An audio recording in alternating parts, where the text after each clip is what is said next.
Idol, morning. Ito, katatapos lang natin mag-adjust ng clearance ni Click 125. Yan mga idol yung manual ni RS8, yung Supercam. Yan mga idol. Yan.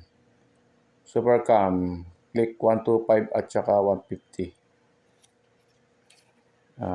Yan mga idol. Naging problema niya, masyadong malaggitik yung una kong binidyoan. Yun. Nung tinesting ko, pinandar ko, uminit na yung makina, mainit na mainit. Pinatakbo ko kasi, yun, medyo lumagatik. Yan kasi yung niya nakalagay sa manual. Yan. Yung exhaust niya, 0.10 mm. Tapos yung niya, pwede siyang 0.13 mm yung sa exhaust. Tapos yung sa intake niya, nakalagay dito 0.20 mm. Tapos 0.24 mm. Yun. Yan, trinay ko na to mga idol. Yan, ganyan ang ginawa ko nung una.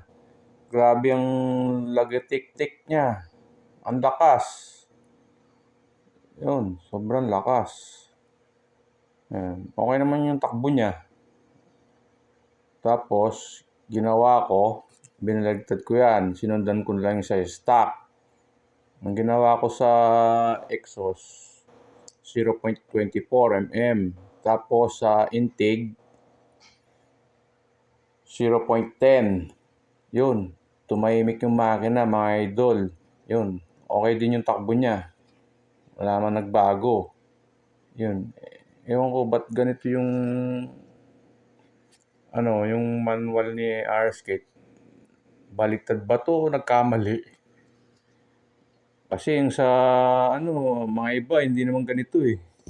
Yung sa mga NMAX ganun. Tinignan ko kasi mga manual nila eh.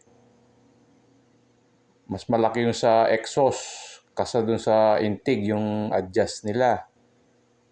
Yun. Pag itong sinunod natin mga idol, maingay talaga yung makina natin. Grabe, yung lagitik-tik niya. Ngayon idol, sinunod ko yung clearance ng stock. Yun, ayos. Nawala yung lagatik-tik niya. Kung meron man, konting-konti lang. Yan mga idol ha. Yan. Ganun lang yung gawin nyo mga idol. Yung meron mga Supercam na pang-click 125. Yun. Kasi yung black po, R-seat na. Yung 56 mm. Yun. Hindi ko siya trinay sa stock mga idol. Mamaya sa pala yun, sa black ko dahil hindi siya stock. Hindi ako sigurado mga idol. Yan. Paano mga idol, hanggang dito na lang. Maraming salamat.